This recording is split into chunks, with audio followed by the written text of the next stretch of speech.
chosen ones, you are standing at the edge of a new reality. A moment in time is unfolding, one that many have witnessed, yet few have understood.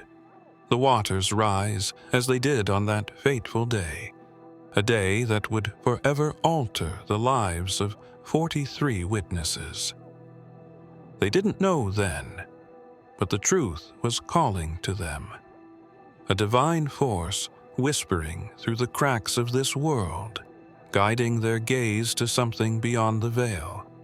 They gathered, each unaware of the cosmic chain of events they were about to set into motion. It started innocuously, a simple day spent among familiar faces in a place not unlike the ones you call home. But as the first light of the angel's descent struck the ground, everything shifted. The sky, once clear, suddenly grew heavy, charged with an energy that no one could fully comprehend. This was not an ordinary sight. No, this was something celestial, a force that carried the weight of ancient knowledge. Through the lens of their cameras, they captured it. The angel, bathed in light, her wings outstretched in the stillness of the air. A quiet message echoed in the hearts of those who witnessed it. It was a reminder, a divine sign, as if something much older than time itself was reaching out to them, a ripple in the fabric of reality. It is said that only the purest souls can perceive such events, and on that day, 43 souls were chosen.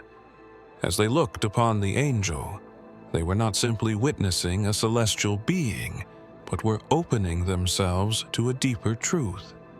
He who has ears, let him hear. The words of Yeshua come to mind. For in those words lies the key to unlocking a deeper understanding of what lies before them. But just as quickly as the vision appeared, the calm broke. The waters began to rise, not with warning, but in a sudden, chaotic force. The skies shifted from calm to chaos, much like the shifts we feel within. What was the message the angel carried? What did it mean that the waters rose without warning? The answer is yet to be fully revealed. The day began like any other, with the sun climbing slowly over the horizon, bathing the earth in its early light. But as the morning unfolded, a strange stillness fell over the land.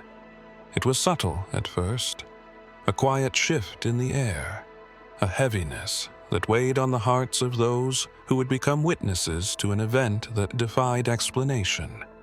None of them could have predicted what was about to unfold. Without warning, the sky began to change.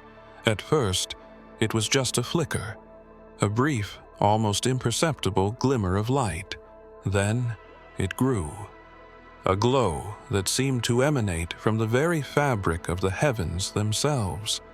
And in the midst of this celestial brilliance, she appeared, the angel, not in the way stories tell with grand fanfare and heralds singing, but in quiet dignity.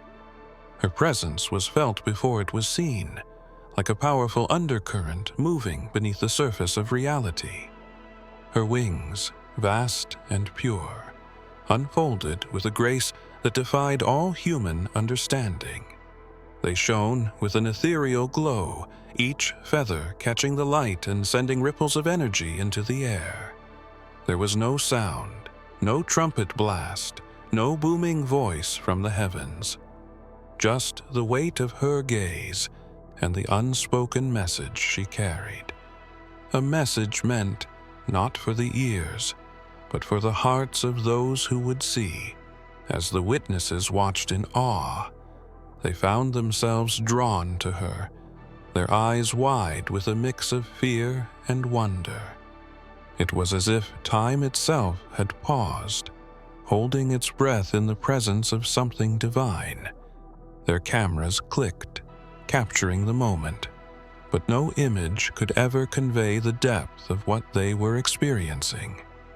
The angels' eyes, deep and knowing, seemed to pierce through the very fabric of their souls, touching something hidden within them. It was a knowing, a truth that was ancient and timeless. They didn't understand it fully then, but something in them shifted. The angel had come not only to show them the unseen world, but to awaken something within them, something they were not yet ready to comprehend. As Yeshua once said, "Blessed are those who have not seen and yet have believed." For the witnesses, the truth was unfolding before them, yet they could not yet see its full meaning. The air grew thick with anticipation, as if the universe itself was waiting for something, holding its breath. The witnesses, still in shock, couldn't tear their eyes away from the angel. The moment felt like an eternity, suspended in time. They had seen it.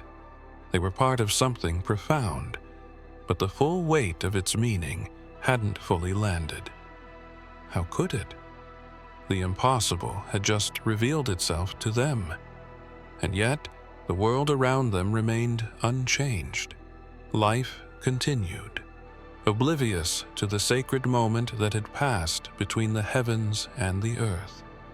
It was then that something subtle began to stir beneath the surface of reality. It wasn't visible, not in any sense they could comprehend with their human eyes, but it was undeniable. A quiet hum, like the vibration of the very fabric of existence, seemed to resonate through the ground beneath their feet. For a moment, the witnesses felt it in their bones, a vibration that rattled their understanding of the world. It was the beginning of something much greater than they had realized. The waters, once calm and steady, began to shift. At first, it was just a ripple, barely noticeable against the stillness of the landscape. But it grew steadily, spreading outwards from an unseen source. It was as though the earth itself was reacting to the presence of the angel. The air, too, seemed to change. The wind began to swirl, carrying with it the scent of something otherworldly, something that couldn't be explained by earthly means. The witnesses, still unsure of what they were witnessing, could feel that something had been set in motion. Something had been awakened. The world was not as it seemed. There were forces at play, hidden in the fabric of reality, waiting to be revealed. And these forces, though invisible, were as real as the ground beneath their feet. For a moment, the thought crossed the witnesses' minds. Was this divine intervention? Was this the moment that they, like the disciples of old, had been chosen to witness something far greater than themselves? Could they even begin to comprehend the magnitude of what had just occurred? Yeshua's words echoed softly. "The kingdom of God is within you," reminding them that the answers they sought were not out there, but within their own hearts, waiting to be unlocked. The truth, as always, was already beginning to reveal itself. The click of the cameras reverberated through the silence, each snapshot freezing a moment in time. The witnesses had been trained to capture the world around them, but nothing had prepared them for this. Each frame of film, each digital click, was a desperate attempt to hold on to something that defied logic and reason. As the angel's form shimmered in the light, they fought to make sense of what they were witnessing, but the camera could only do so much.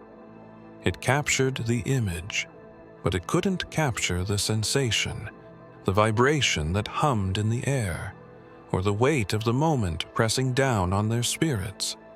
The images they would later view on their screens could not convey what they had truly seen. The angel, bathed in light, her wings spread wide in a celestial display, was more than just an ethereal figure. She was a harbinger, a messenger of a truth much larger than they could fathom. But in their attempts to immortalize her image, they unknowingly sealed themselves into the moment. The click of the cameras wasn't just a simple action. It was a binding, a mark on their lives that they couldn't undo, not because of the photographs, but because of what they had seen, what they had felt deep within themselves. Time itself seemed to fold in on itself as they watched. The camera, an extension of their desire to grasp what was beyond their understanding, was but a tool. The true picture was painted within their hearts, an impression left on their souls. No lens, no shutter could capture the full scope of the divine that stood before them, and yet they felt compelled to try. In their desire to hold on to the truth, they unknowingly invited a deeper awakening within themselves, an awakening that could never be erased. The witnesses could feel a subtle shift in the air, a presence that was now with them, beyond the sight of their eyes. It was as though the world around them had bent, allowing them to catch a fleeting glimpse of a higher truth, one that existed just out of reach. Yeshua's words echoed in the stillness. As the last camera click faded into the stillness, the world around the witnesses seemed to shift. The once calm waters, which had reflected the serene sky, now rippled as though stirred by an invisible hand. The air was thick with energy, almost palpable, like static before a storm. No one knew it then, but this was the beginning of something far beyond their understanding. The angel had left, but her presence lingered, woven into the very fabric of the land. The waters were rising, but not from any earthly cause. This was a force not of nature, but of the divine, an intervention. At first, it was subtle. A slight movement in the surface of the water, a faint distortion that could easily be ignored. But the ripples grew, spreading outward in concentric circles, gathering strength with every passing second. The witnesses, still reeling from the angel's presence, watched in stunned silence as the water began to rise, higher and higher, until it was clear this was no ordinary phenomenon. Something, or someone, was causing it. Something divine. Something that couldn't be explained by logic or science. The waters surged in a way that felt intentional, as if they were being moved by a purpose greater than anything the witnesses could comprehend. They watched in awe, their eyes wide, their hearts pounding with a mixture of fear and wonder.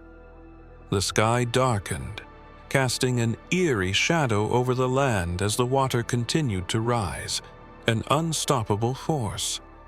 Yet, despite the chaos unfolding before them, a deep sense of peace seemed to settle over the witnesses, a peace that contradicted the overwhelming power of the moment.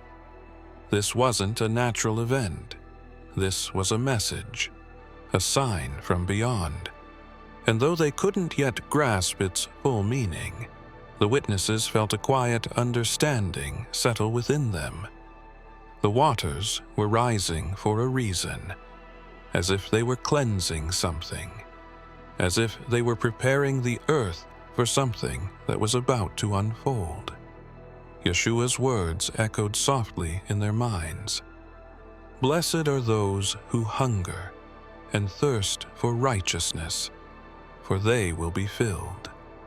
The waters, like righteousness, were flooding the earth, and the witnesses stood at the center, caught in the middle of a divine event that would change the course of their lives forever. The rising tide was no longer a subtle shift. It was a force, undeniable and relentless.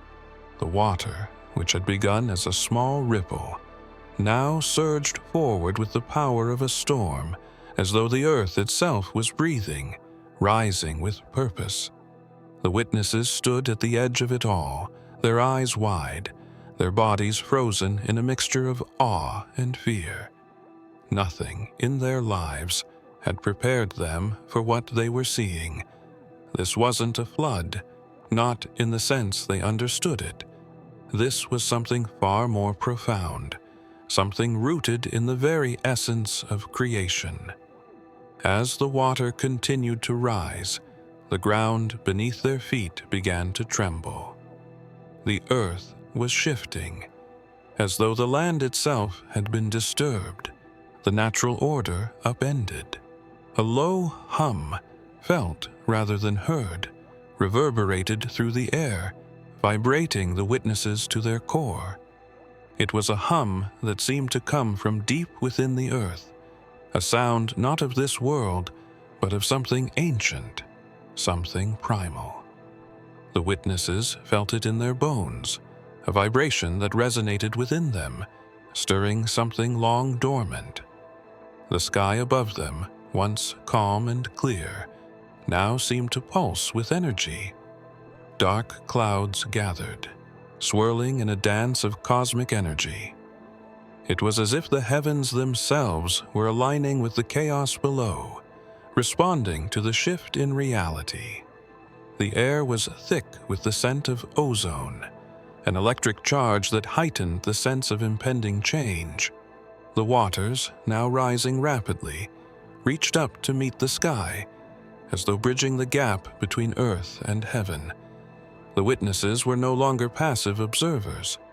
Something within them had shifted, a connection forged between the divine and the earthly. They could feel it, each of them, in the deepest parts of their being. They had been chosen, whether they understood it or not. The angel's appearance, the rising waters, it was all part of a greater design, a plan unfolding in real time. They could feel the weight of it pressing down on them, a truth that was both overwhelming and liberating.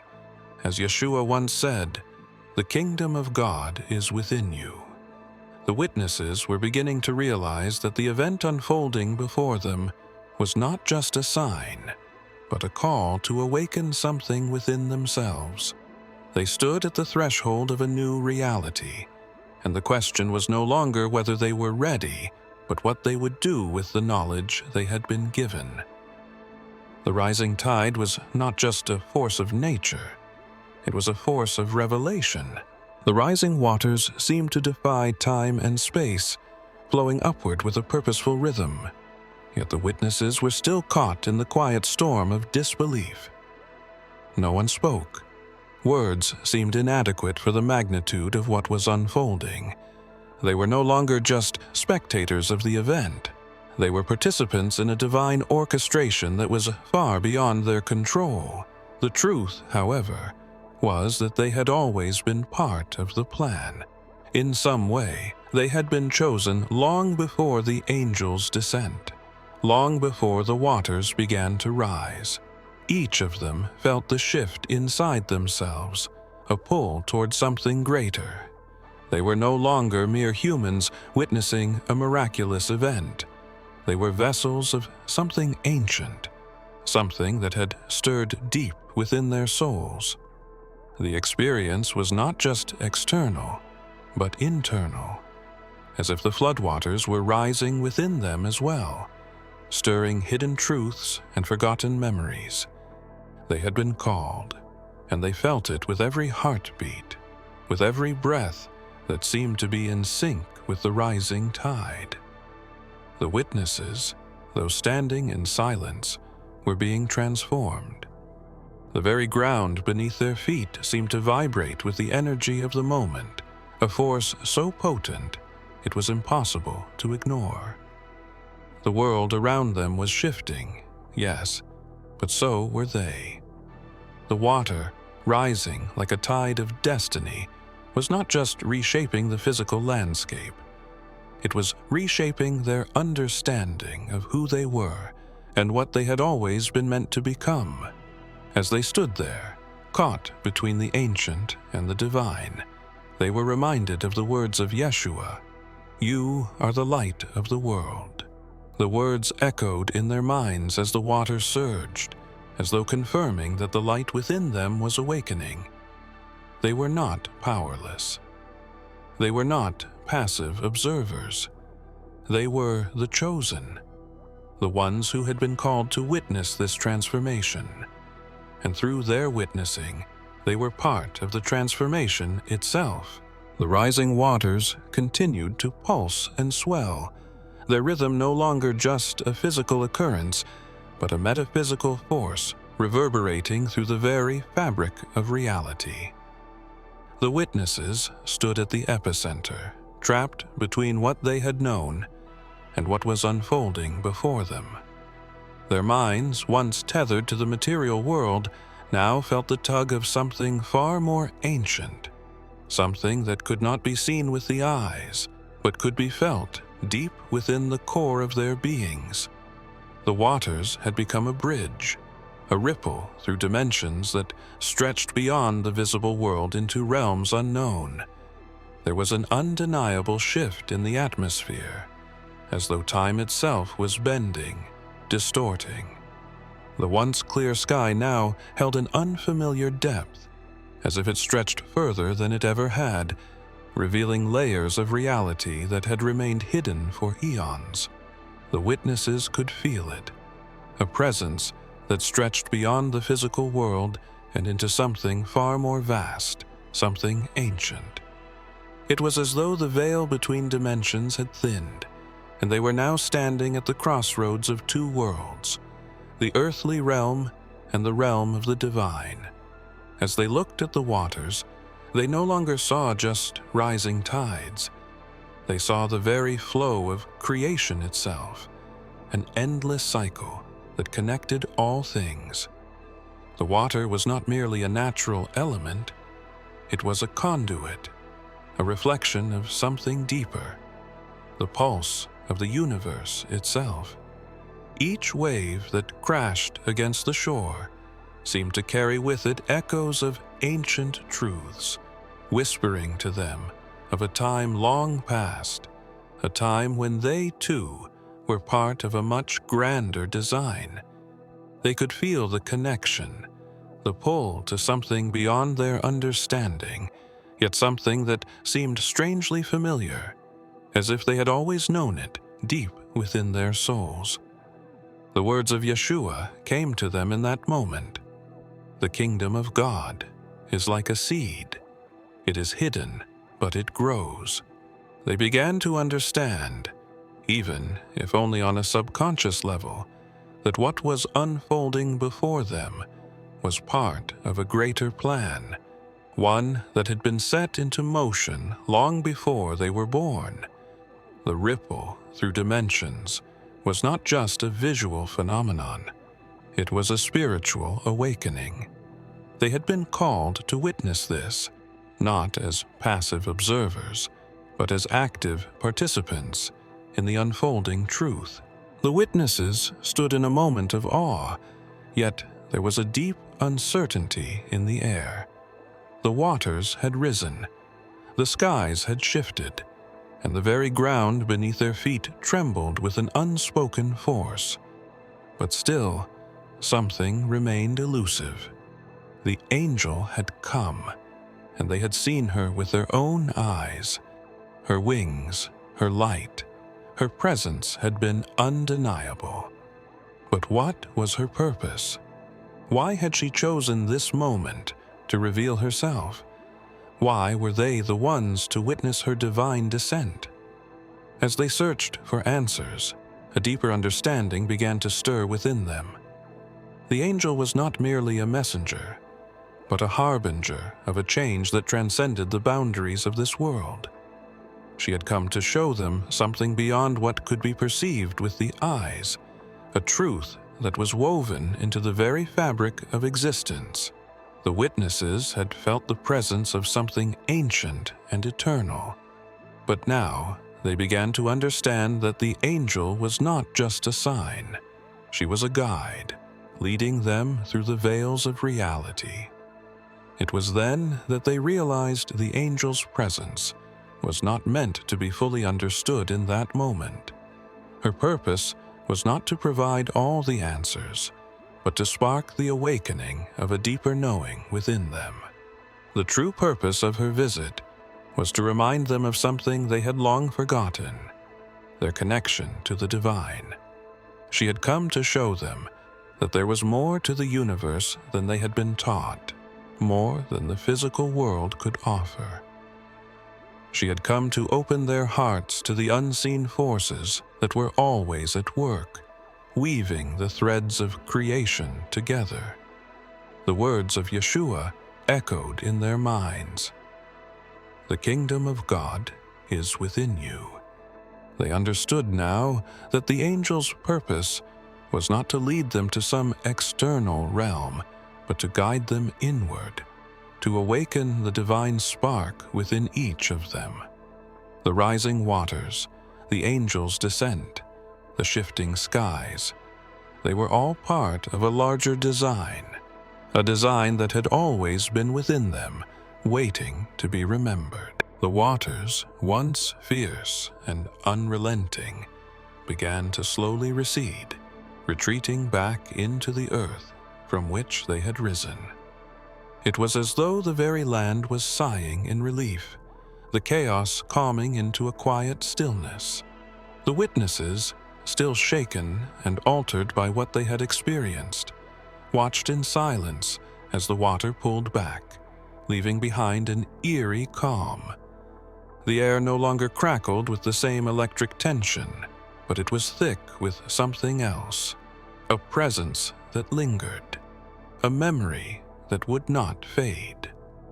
The land, too, seemed to breathe again, returning to its former state of quiet. But there was something different now. The ground felt alive with an energy that hadn't been there before, as if it carried within it the weight of the divine event that had just passed. The witnesses stood at the edge of the retreating tide, staring out at the once silent waters that had now become a living testament to the angel's visit. The truth, once hidden beneath the surface, was now revealed in ways they had yet to fully comprehend. And, as the waters receded, a sense of understanding began to settle in. The angel's purpose had been to awaken something deep within them, to show them that they were not mere spectators to the unfolding of the universe, but active participants in the divine plan. The rising tide, the waters that surged with such power, had been a symbol, a message from the heavens. The flood was not just a natural disaster. It was a moment of spiritual cleansing, a reminder that what they had witnessed was only the beginning. As Yeshua once said, "For everyone who has been given much, much will be required." The witnesses had been given the gift of vision, the ability to see the divine forces at work, and with that gift came responsibility. They had been called to awaken, but they had also been called to act. The message left behind by the angel was not just one of awe and wonder, but of purpose.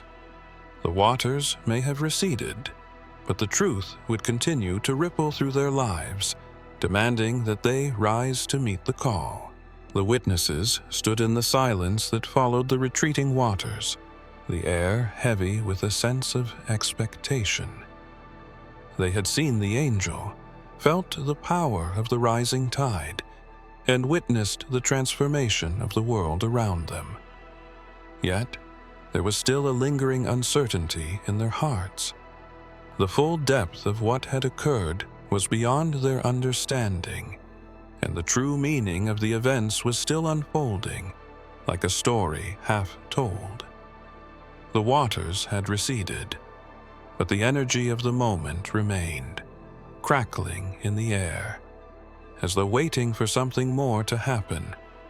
The world around them seemed unchanged in its surface, but beneath it, everything had shifted. The landscape was the same, yet it felt different. The witnesses knew they were not the same. The angel had come to awaken them. But now, the real challenge was beginning. The true purpose of the event was not just the appearance of the divine, but the awakening of a deeper understanding within them, a spiritual shift that they were only beginning to grasp. They had been called not just to witness, but to act, to rise to a new level of awareness. Yeshua's words rang in their minds, "Let your light shine before others." The message was clear now. The witnesses had been given a glimpse of the divine, and it was up to them to carry that light into the world. The waters had risen, but the purpose of that rising was not just to shake the earth. It was to shake their very souls, to stir something within them that had been dormant for too long.